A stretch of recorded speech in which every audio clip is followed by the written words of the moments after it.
For 20 years, he ruled television as the ultimate Western hero. But one woman saw a different side of James Arness.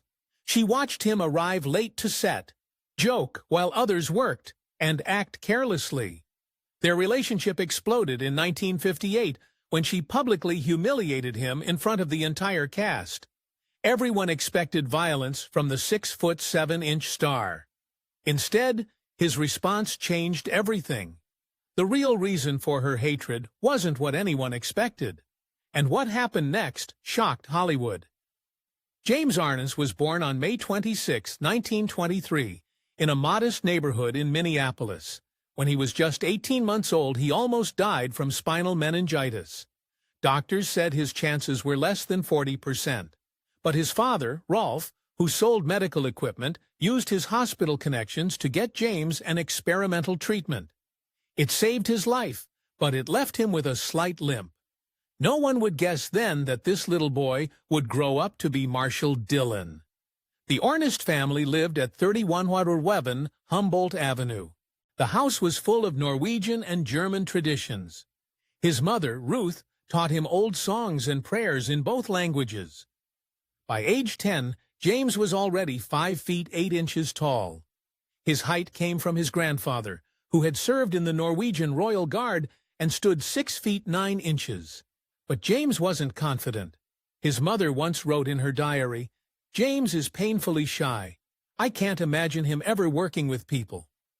In school, James struggled badly. His 1942 yearbook even called him least likely to succeed in communication.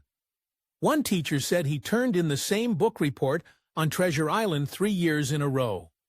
In grade school, he once refused to speak for an entire semester after being embarrassed in class.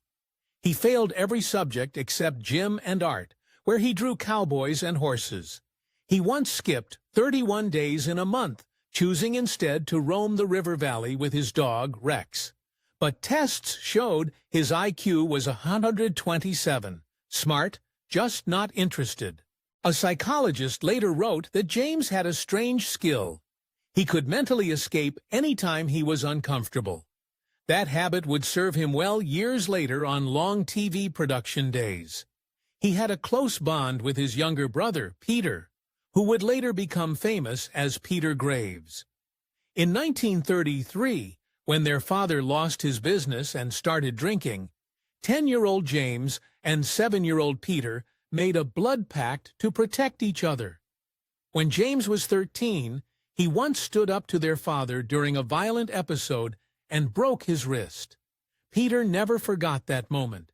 He once said, "Jimmy became my real father that night." The two brothers were opposites in school. Peter excelled while James struggled, but together they were inseparable. They built forts in the woods, learned Ojibwe hunting techniques from native kids, and spent entire weekends exploring the lakes. One neighbor remembered them as the quiet giant and his chatty shadow. Acting wasn't even on James's mind. In fact, he hated it. During a school play, he forgot all his lines on purpose to avoid talking on stage. His dream was to become a sailor. Inspired by his grandfather's stories and the book 2 years before the mask, he read it 7 times by age 16. He turned his room into a sailor's quarters and checked a barometer every morning at exactly 6:15. When he was 16, he hitchhiked over 160 miles to Duluth and tried to sneak onto a ship using fake papers. He lasted 3 days as a deckhand before being caught. In his journal, he wrote, "Every lake here feels like a prison. I need an ocean." His yearbook, quote, "To never be stuck in one place, playing one role for more than a year." He would go on to play one role for 2 decades. By 1943, at 6 feet 7 inches, James was too tall to become a pilot. The Navy's limit was 6 feet 2 inches. He was crushed. He'd always worried his bad eyesight might disqualify him. He never expected his height to be the problem. That height, once a curse, would later become his greatest strength in Hollywood. He tried college for a semester, but then the draft came. At 19, he joined the Army and trained in Georgia. He called himself lean and mean, and said he could finish a 20-mile hike like it was nothing. He was sent to North Africa, then to Italy. There he joined the 3rd Infantry Division, one of the toughest units of the war. On January 22, 1944, James was on a boat heading to Anzio. His sergeant handed him 2 TNT bundles and said, "You're going first. If you disappear under the water, we'll know it's too deep." James walked off the ramp into the sea. The water reached his waist. He made it to shore, carrying explosives, but the quiet wouldn't last. Within days, Anzio turned into one of the bloodiest campaigns of the war. Just 10 days later, on a dark night, James was leading a patrol between enemy lines. He moved 40 feet ahead of his squad in total silence. Suddenly, he heard German voices. Then a machine gun opened fire. Bullets tore into his right leg. He jumped behind a row of grapevines as the air filled with gunfire. A grenade went off near him. He was thrown into the dirt, nearly unconscious. When his squad found him, the soldier next to him had been killed. A medic poured sulfur powder on his wounds and injected morphine into his stomach. The injury was labeled a $1 million wound. Serious enough to send him home? Back in the United States, doctors found his leg badly infected. They nearly had to amputate. After several surgeries, James was finally discharged in January 1945. He had earned the Bronze Star, Purple Heart, and multiple campaign medals. His brother Peter visited and said he should try radio because of his deep voice. James didn't laugh. He liked the idea. After being discharged, he sent an audition tape to WLOL in Minneapolis. Recorded with Army equipment, the station manager hired him without even seeing his face.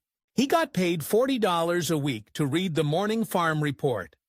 There was just one problem. James had no clue about farming. He mispronounced agriculture 17 times in one broadcast. 3 months later, they let him go. But it was enough. That first taste of being behind a mic sparked something. In September 1946, James sat in a bar in Minneapolis with his childhood friend Andy Anderson. They had $27.83 between them, but they had a plan. They hitchhiked 1,900 miles to Hollywood and become actors.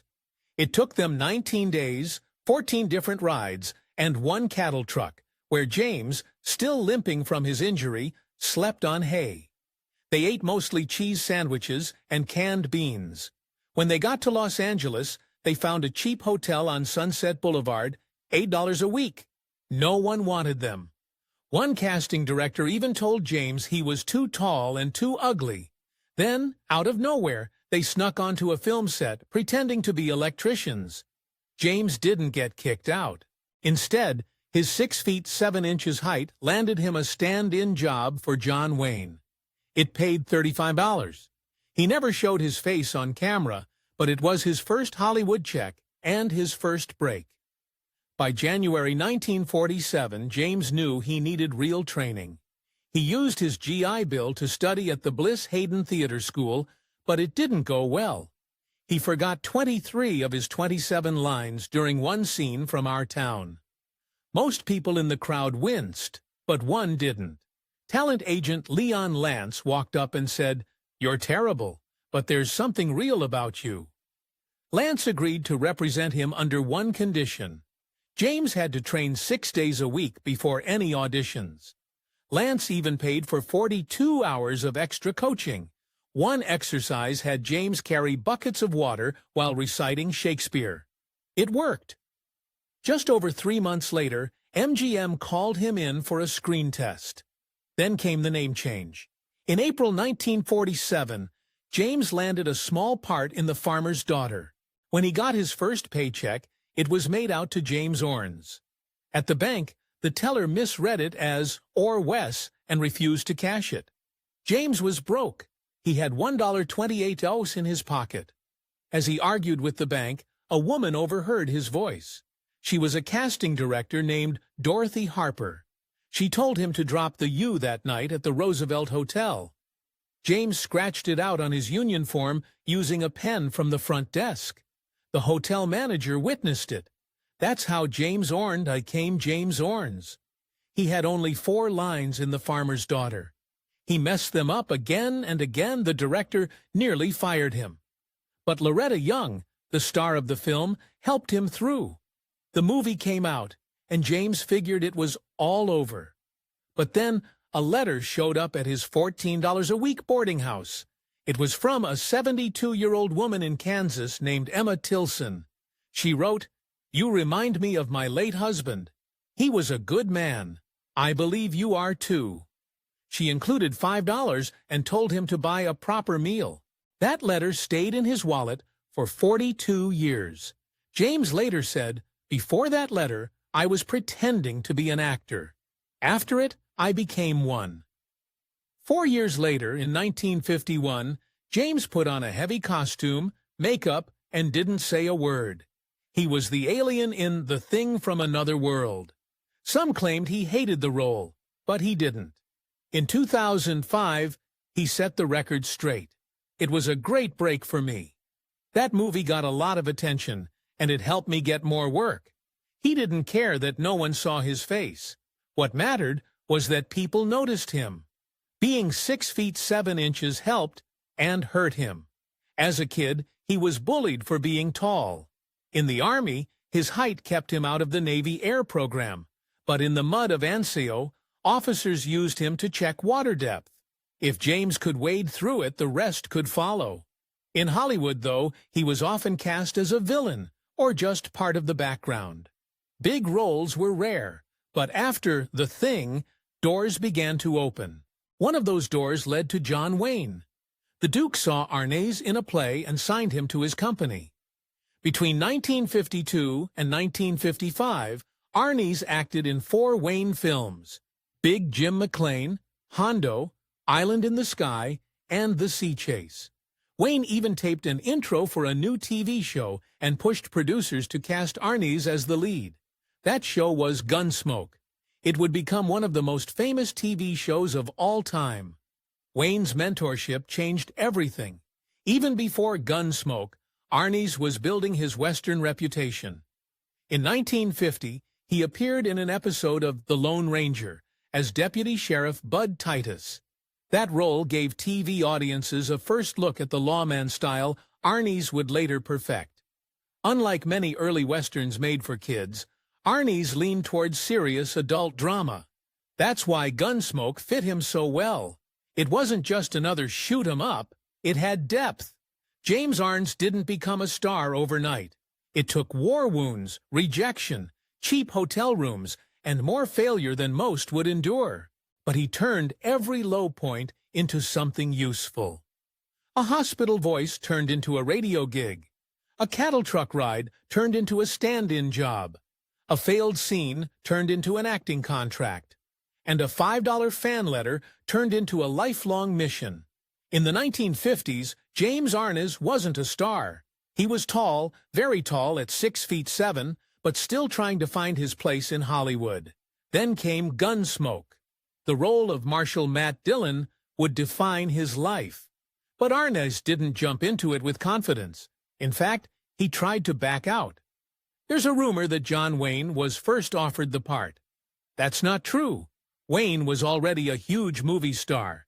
TV wasn't on his radar.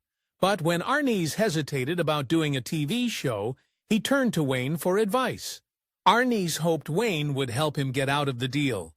But Wayne did the opposite. He told Arness to stick with it, and then went a step further.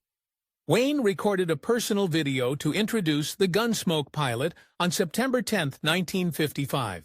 He called the show Honest and Adult and told viewers that Arness was going to be a star.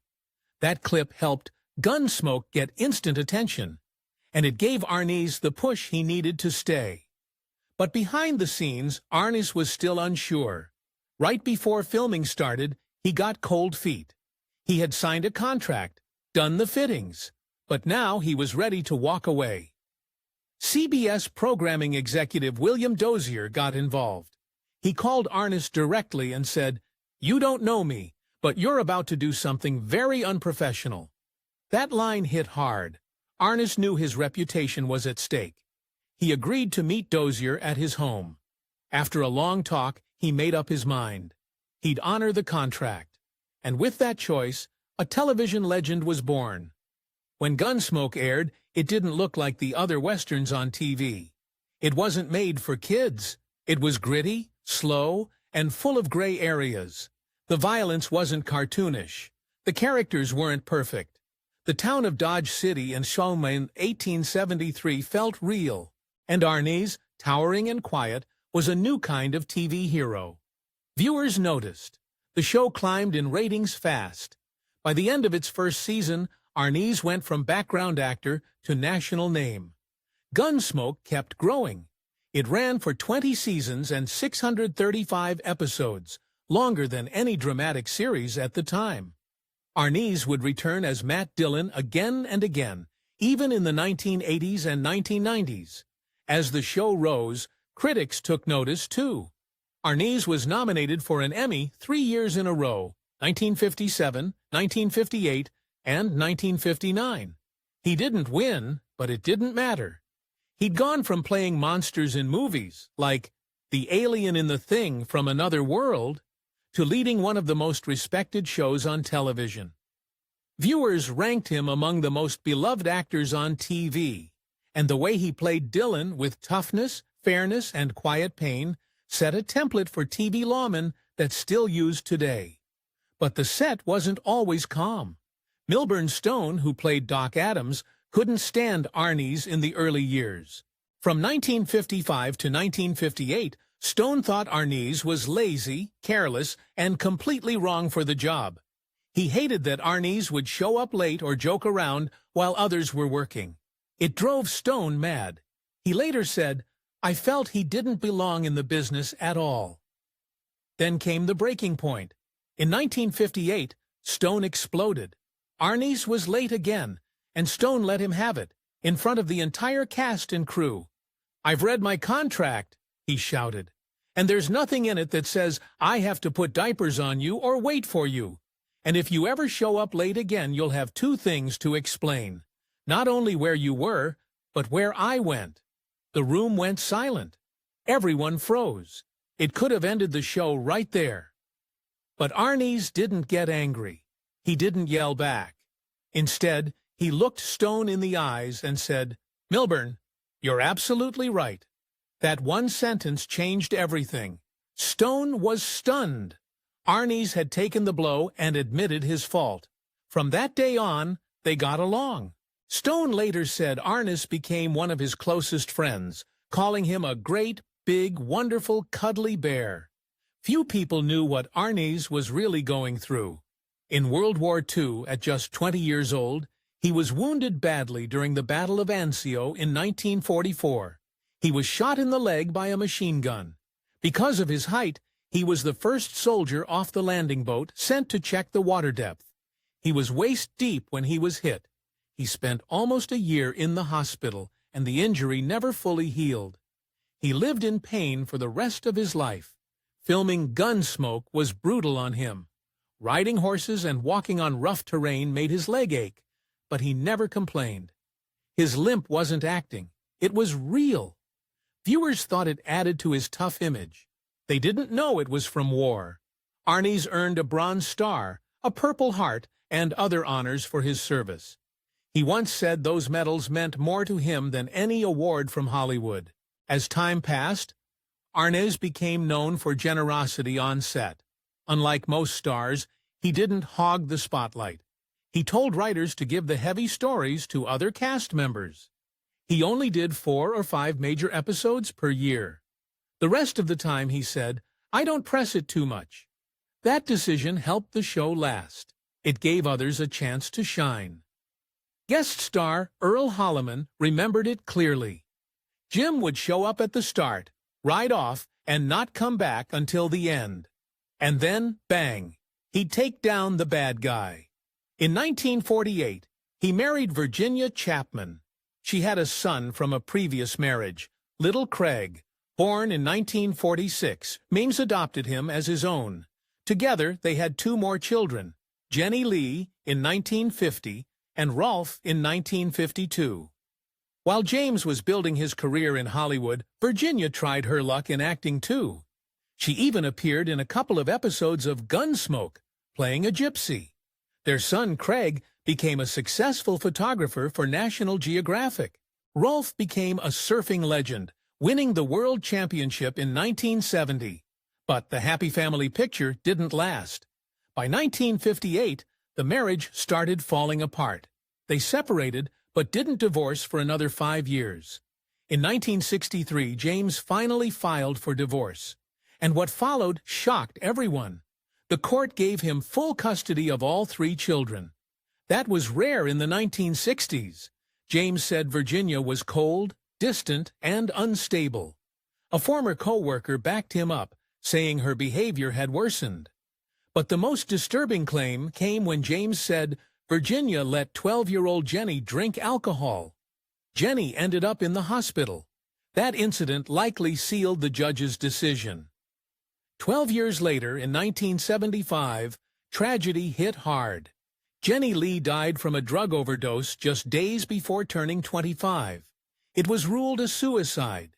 She had acted a little, appeared in Gunsmoke, and had dated musician Greg Allman. But behind the scenes, she was struggling. Friends said she had battled depression for a long time, losing her crushed James. Then in 1977, just 2 years later, Virginia Chapman was found dead. Another overdose, another tragedy. She was only 56. Her death mirrored her daughter's. Virginia had tried to take her own life twice before, back in 1959 and 1960, during her fights with James. After the divorce, her acting career faded. She ran a small motel and wrote about how lonely and empty the Hollywood life had made her feel. After Virginia, James moved on, but love didn't come easy. In 1965, he met actress Thordis Brandt. They had a rocky relationship. He even proposed in 1970, but wanted her to quit acting. It didn't last. She left in 1972 and found peace in the Baha'i faith. Then came Janet Surtees. She wasn't a celebrity, just a store worker and a single mom. Her son liked Gunsmoke, so she agreed to meet James. They clicked. In 1978, they got married. This time, it lasted. They stayed together for 33 years, until James died in 2011. When Gunsmoke ended in 1975, James didn't slow down. He jumped right into a new project, How the West Was Won. The pilot aired in 1976, and it became a series by 1978. He played Zebulon Macahan, a rugged mountain man helping his family move west during the Civil War. The show didn't make big waves in America, but in Europe, it was a hit. Fans loved it, and the show developed a strong cult following that lasted for years. In 1981, James took a surprising turn. No cowboy hat, no horse. He starred in McLean's Law, a police drama where he played a retired detective returning to the force. He was 58 and wanted to break away from westerns. The show had grit and more violence than usual for the time, but it only lasted 16 episodes. After that, James returned to what he knew best. Starting in 1987, he brought back Marshal Matt Dillon for 5 Gunsmoke TV movies. The first was Return to Dodge. It pulled in great ratings and reminded everyone why they loved Dillon. The next 4 films came in the 90s. In one, Dillon chased an Apache who kidnapped his daughter. In another, he got caught in a real historical range where one story had him on the run, wrongly accused. And in the last one, a 71-year-old Dillon helped a boy seek justice for his mother's murder. The movies were well received, with ratings around 7.1 out of 10. The legend still had power. But there was more to James Arness than acting. In 1968, he quietly gave away his 1,400-acre ranch in Simi Valley. It was worth about $2 million back then, over $16 million today.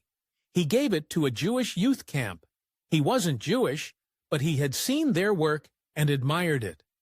The donation came with almost no publicity. He just wanted to help. That wasn't all. He also donated his 60-foot racing catamaran, Sea Smoke, to the Sea Scouts. It was a winning boat built in 1966 and had won a major race in 1968.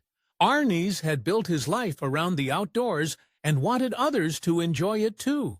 Later, he supported causes like the United States Marshal Service and United Cerebral Palsy. James Arness had already become a legend long before his final years. But from 2000 to 2011, the world truly began to appreciate just how much he had given to American television. On February 8, 1960, he got a star on the Hollywood Walk of Fame. That little spot at 1751 Vine Street became a permanent reminder of a giant in TV history. In 1981, the Western Performers Hall of Fame honored him for his unforgettable role as Marshal Matt Dillon. His name sat comfortably beside the greatest in Western cinema. In 1989, People magazine named him number 6 on their list of the top 25 TV stars of all time. That wasn't a small thing. It showed how deeply he had touched American culture. TV Guide went even further in 1996, placing him at number 20 in their list of the 50 greatest TV stars ever. But even with all that, Arness never won an Emmy, despite being nominated 3 times in a row from 1957 to 1959. Still, the respect never stopped coming.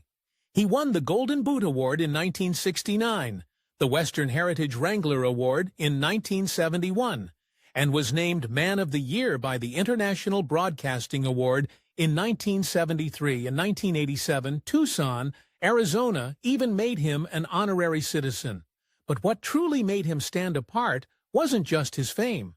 It was the fact that real-life lawmen respected him. In 1972, Arness was made an honorary United States Marshal. That was rare.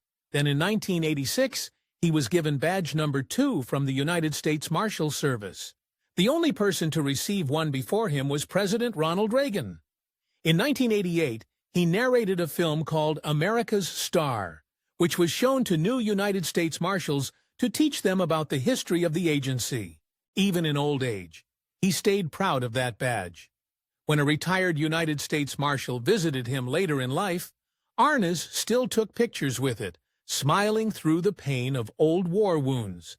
In 1987, he also helped organize a massive United States Marshals posse event at Anaheim Stadium.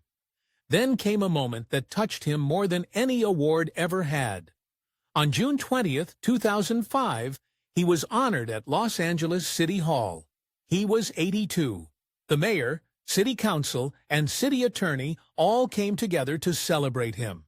They praised him for living in L.A. for 60 years and for giving the world 2 decades of Marshal Dillon on Gunsmoke, the longest-running drama series in TV history. They even created a custom badge just for that day. Arness called it the most wonderful day of his life. He had the resolution framed and hung it in his home. That same ceremony honored his bravery in World War II.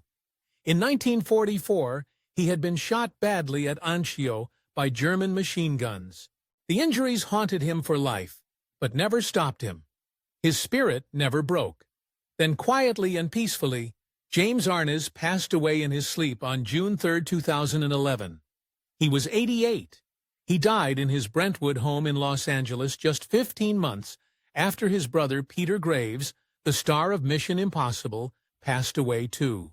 They had been best friends. The loss of his brother weighed heavily on Arness, but in the end, Arness left the world with grace. He had written a letter in advance to be posted on his website after his death. In it, he thanked his fans for being with him all those years. For Gunsmoke, for The Thing, for How the West Was Won, and for all the fun he'd had making those shows. He called it a wonderful life. He left behind his wife Janet, who he had married in 1978, and his son Rolf, who had once been a world surfing champion back in 1970. They held a private memorial to honor a man who didn't just play a hero on screen. He became one in real life. And through it all, James Arness remained one of the most loved and respected figures television has ever known.